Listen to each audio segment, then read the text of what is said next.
ఇక ప్రేమానురాగాలు చూపడానికి, సహాయ సహకారాలు చేయడానికి విరుద్ధంగా నేను మాట్లాడటం లేదు. దేవుడిని నమ్మి ఒక బిడ్డని నీ చేతిలో పెట్టాడు. సమస్తాన్ని వదిలిపెట్టి నీ దగ్గరికి వచ్చింది ఆ బిడ్డ. ఆమె తన ప్రపంచమును వదిలి నీవే ప్రపంచంగా పోతే నీ ప్రపంచం నువ్వు మెయింటైన్ చేస్తూ నువ్వే రకం అసలు.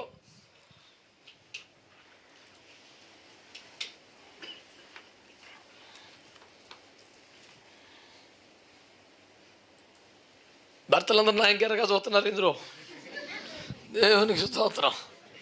ఇటు తిరిగి మాట్లాడితే బెటర్లా ఉంది ఇవాళ.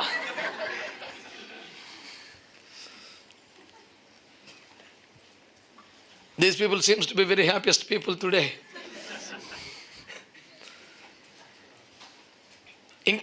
ఇంకా తల్లి చోటు బిడ్డ, ఇంకా ఇదేటో ఇండివిజువల్ లైఫ్ మెయింటైన్ చేయి. నేను, నా భార్య, నేను, నా కుటుంబం. ఇంకెప్పుడు కొత్తదిరా?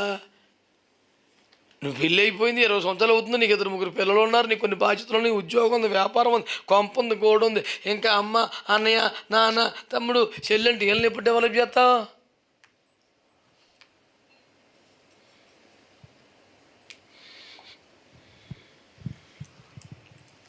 ఒక అరివీర ఘోర భయంకర అమాయకుని ఒకటి చూపిస్తాను మీకు నేను. అరివీర ఘోర వీర భయంకర అమాయకుడు, చెడ్డోడు అంట్లా అమాయకుడు అన్నాను నేను. అతగాడికి తన భార్య అంటే చాలా ప్రేమ. తన జీతంలో నుంచి భార్యకు ఒక మంచి చీర కొనాలనుకున్నాడు. షాప్కి వెళ్ళి అక్కడి నుంచి వాళ్ళ అక్కకు ఫోన్ చేశాడు.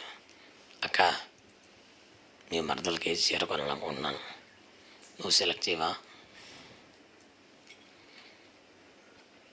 ఎంతలో కొనాలనుకుంటున్నావు? ఒక 3000. దాని మొఖానికి 3000 ఎందుకురా? 1000 రూపాయలది కొను. నేను చెడ్డోడు అన్నానా? అమాయకుడు. నేను అన్నాను, ఒరే నీ భార్యకు చీర కొనాలని ఉంటే అక్కెందుకు, ఆమెనే తీసుకెళ్ళచ్చు కదా. అందుకనే కదా నా అమాయకుడు అంటాను నేను. బాధ్యత గల్లోడే, ప్రేమ గల్లోడే తెలివి తక్కువడు వచ్చిన సావది. ఎవరిని అడగాలి, ఎవరిని తీసుకెళ్ళాలి, ఎవరిని ఇన్వాల్వ్ చేయాలి, ఎవరిని అసలు పక్కన పెట్టాలి, నీకు తెలివితేటలు లేకపోతే నువ్వు రేమండ్ సొక్క వేసుకున్నా పరిపూర్ణ కంప్లీట్ మ్యాన్ కాదు నువ్వు.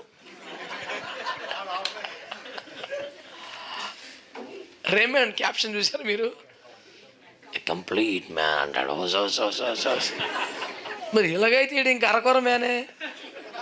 ఈడెక్కడ కంప్లీట్ మ్యాన్?